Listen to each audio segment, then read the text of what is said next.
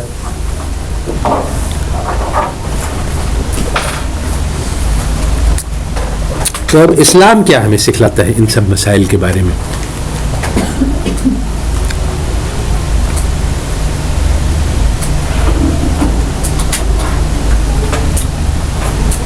اس بارے میں تو دوسرے لوگوں کو دینا چاہیے, کیا دوسرے لوگوں کو دینا چاہیے یا نہیں دینا چاہیے؟ دیکھو,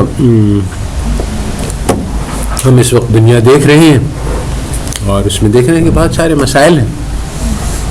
اکانومسٹ بھی اس کو دیکھ رہے ہیں اور وہ کہہ رہے ہیں کہ اس میں مسائل یہ ہیں کہ دیکھو بھوک ہے, غربت ہے, لوگوں کی مالی ضروریات پوری نہیں ہو رہی ہیں. تو اس کی وجہ یہ ہے کہ مال کم ہے, اگر ہم مال کو بڑھائیں گے تو سب کی مالی ضروریات پوری ہو جائیں گی اور سب لوگ خوش ہو جائیں گے. تو اس میں یعنی ہم نے بہت سارے پرابلم بتلائے کہ یہ نہیں ہو سکتا. ایک تو یہ کہ ضروریات بھی بڑھ جاتی ہیں, یعنی خواہشات بڑھ جاتی ہیں, جس کا سب سے کلیئر ڈیمونسٹریشن ایسٹرلن پیراڈاکس ہے کہ وہ یعنی اگر ایسا ہوتا کہ مال کے بڑھ جانے سے لوگ جو ہیں وہ خوش ہو جاتے, ان کے اسکیرسٹی ختم ہو جاتی, تو پھر وہ ممالک جن کا انکم 10 ٹائمز ہو گئی ہے وہ تو خوش ہوتے. مگر جب ہم ہیپینس اسٹڈی کرتے ہیں تو پتہ چلتا ہے کہ لانگ رن میں زیرو کو ریلیشن ہے, جتنی آپ مرضی مادی ترقی کر لیں ہیپینس میں کوئی فرق نہیں آتا. تو اس کے معنی کہ وہ جو جس کو سلوشن کہا جا رہا ہے وہ سلوشن نہیں ہے. تو اب انہی مسائل کا جو ہمیں اکنامکس مسائل نظر آ رہے ہیں, اس کا اسلام کیا سلوشن دیتا ہے؟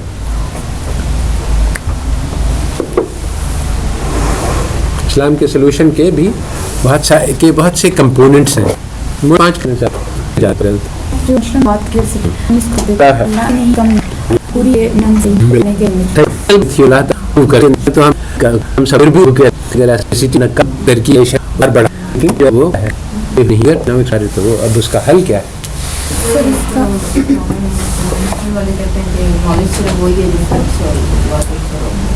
اب ہم اسلامی حل کے بارے میں بات کر رہے ہیں, کنونشنل والوں کی بات ختم ہو گئی.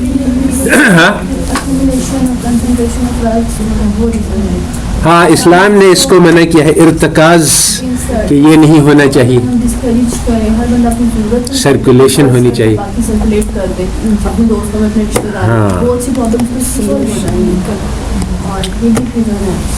صحیح ہے. میکسیمم کنزمپشن جو ہے وہ آپ کی یوٹیلیٹی کو میکسیمائز کرتی ہے. اسلام اس کے خلاف ہے. اسلام وہی کہتا ہے مطلب کھاؤ پیو صحیح لیکن حد سے زیادہ اسلام صحیح. اس کے بعد جو ہے تبذیر بھی تو ہے. صحیح ہے. سر سیکنڈ ایکومولیشن کریں, اور اس کے بعد تھرڈ یہ کہ اگر ہم ڈفرینشیٹ کر لیں, جیسا کہ اسلام نے کہا ہے کہ ضرورت پوری کرو, خواہشوں کے پیچھے نہ بھاگو, تو بہت سی پرابلمس اس سے سولو ہو جائیں گی. اس کے بعد سیکریفائز کریں, کوپریٹ کریں, تو باقی مسئلے سے سولو ہو جائیں. بالکل صحیح ہے. یعنی ہر انسان اگر اپنی ضروریات پوری کر لے اور جو ضرورت سے زیادہ ہے وہ ان لوگوں کو دے دے جن کی ضرورت ہے, جو کہ بہت لاجیکل بات ہے, بجائے اس کے کہ جو بات سکھلائی جا رہی ہے, جو عام ہے ہمارے معاشرے میں بھی پھیل گئی ہے, کہ جو ضرورت زیادہ ہے اس کو بینک میں ڈالو, اس کو ڈبل کرنے کی ٹرپل کرنے کی کوشش کرو. حالانکہ یہ یعنی بے مطلب چیز ہے. یہی بات رسول اللہ صلی اللہ علیہ وسلم سمجھایا کرتے تھے کہ انسان کہتا ہے میرا مال, کیونکہ مال کی ہوس ہے. حالانکہ مال تو اس کا وہ ہے جو اس نے کھا لیا یا پہن لیا یا اللہ تعالیٰ کو دے دیا.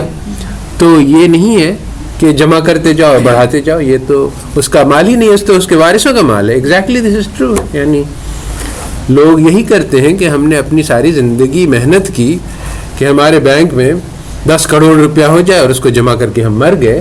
تو تھنک اباؤٹ واٹ ہیپنڈ. یعنی آپ نے اگر آپ کی تنخواہ جو ہے وہ یا آپ کی ارننگز آپ کی بزنس کی 5 لاکھ مہینے تھیں, تو 10 مہینے کی محنت میں آپ کے پاس 50 لاکھ ہوا, اور 20 مہینے کی یعنی اپنے 2 سال محنت کر کے 1 کروڑ روپیہ کمایا اور وہ بینک میں رکھ کے چلے گئے.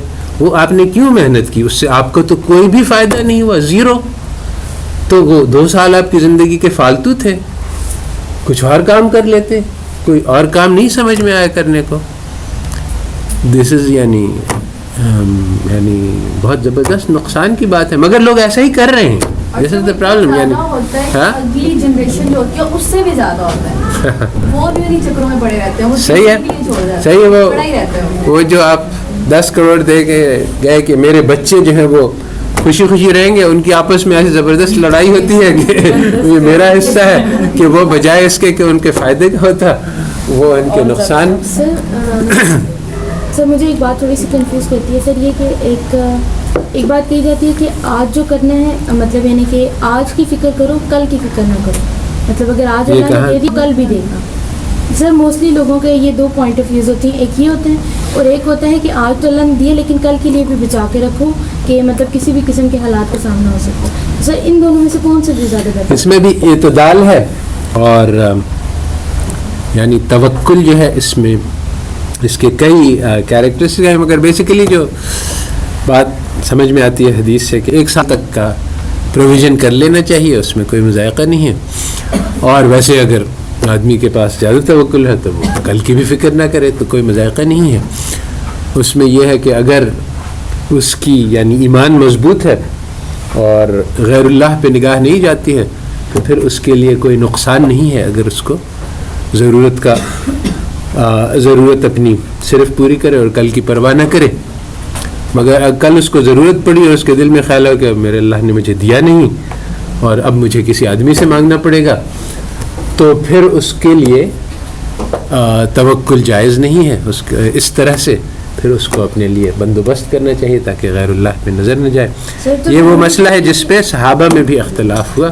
ابو ذر غفاری رضی اللہ تعالیٰ عنہ جو ہے بہت زیادہ قناعت پسند تھے اور توکل والے تھے, انہوں نے کہا کہ جو بھی ضرورت سے آئے اس کو فوراً دے دو اور اللہ کا بھروسہ کرو. باقی صحابہ جو ہیں وہ کہتے تھے نہیں, کچھ بچا کے بھی رکھا جا سکتا ہے. تو آپس میں ان کے اختلاف تھا. تو اٹس ناٹ اے مسئلہ وچ یعنی کہ اس میں کوئی ایک اسپیسیفک صحیح رائے نہیں ہے, ایک رینج آف پوزیشنز ہے جس میں کمپلیٹ توکل ہے کہ بالکل ہی پرواہ نہ کرو, اور جس میں پورے اپنے انتظام کے ساتھ, مگر اس میں بھی ایک میکسیمم لے 1 سال کا کر لو, 1 سال سے گزارے نہیں 10 سال کا کر لو, مگر یہ کہ اپنی ساری زندگی کی ضروریات یعنی کروڑے پورے ہو گئے اس کے اوپر سے اور پیسہ جمع کریں, اس کی اجازت نہیں. سر لیکن ضروری تو نہیں ہے نا کہ اگر توکل بندے کا ہو اور وہ نہ کرے, یا پھر توکل ہو اور وہ لے. مطلب میرے کہنے کی جو بات ہے کہ ضروری تو نہیں ہے نا کہ ایک بندہ جو ہے وہ جمع کرے اور یہ بات بھی ضروری ہو کہ اس کا توکل اللہ پہ پورا ہو. ہاں ہو سکتا ہے, یعنی عثمان غنی رضی اللہ تعالیٰ عنہ کے پاس بہت مال تھا, مگر وہ مال پہ کوئی ان کا نگاہ نہیں تھی کہ اس مال کے ذریعے سے میں پلوں گا.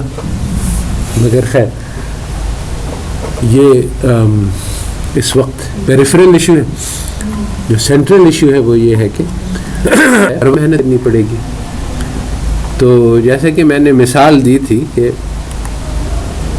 یہاں کچی آبادیوں میں ہم گئے, اس میں یعنی بہت سارے لوگ ہیں جو ڈیلی ویج نہیں ہے, جا کے وہ دہاڑیوں پہ کام کرتے ہیں. تو کسی کو ملتا ہے کسی کو نہیں ملتا ہے. تو ہم 10 لوگ ہیں, اس میں سے کسی 5 کو فرض کرو کہ روز اس دن کے لائق روزی مل جاتی ہے اور 5 جو ہے وہ بھوکے رہ جاتے ہیں. تو اب اگر یعنی ایکچولی جو ملتا ہے وہ ضرورت سے زیادہ ہوتا ہے, تو اب وہ 5 آدمی کہتے ہیں کہ اچھا آج کے دن کا تو میں نے کھا لیا, کل کے لیے میرے پاس نہیں ہے تو اس کو میں بچا کے رکھ لوں. تو وہ 5 آدمی نے اپنے 5 حصے کا کھائے اور 5 بچا کے رکھ لیے اور 5 لوگ بھوکے رہ گئے. اور اگلے روز پھر کوئی اور اسی طرح سے ہوگا. تو اس کے بجائے اگر وہ اپنے ان 5 بھائیوں کو دے دیں تو اگلے روز کسی اور کو ملے گا, مگر ان سے وہ مل جائے گا. تو یہ جو کوآپریشن ہے اس سے سب لوگوں کا بھلا ہوتا ہے. اور نان کوآپریشن میں بعض لوگ کھاتے ہیں بعض نہیں کھاتے ہیں, اور حالانکہ وہ material is enough to feed everybody, مگر وہ لوگ چونکہ بچا کے رکھ لیتے ہیں تو اس لیے سب تک نہیں پہنچتے. اور ایسا بھی ہوتا ہے کہ جیسے کہ ایک مثال میں نے دی تھی کہ وہ کبھی کبھی ایسی بیماریاں ہوتی ہیں جو زیادہ مہنگی ہوتی ہیں, جیسے کینسر ہے, اس کا علاج لاکھوں میں لگتا ہے. تو وہ ہر آدمی اگر اپنے اوپر ڈپینڈ کرے گا تو ہر آدمی کو اپنے لیے لاکھوں روپے کی فکر کرنی ہوگی کہ کہیں مجھے خدا نخواستہ کینسر ہو گیا تو پھر مجھے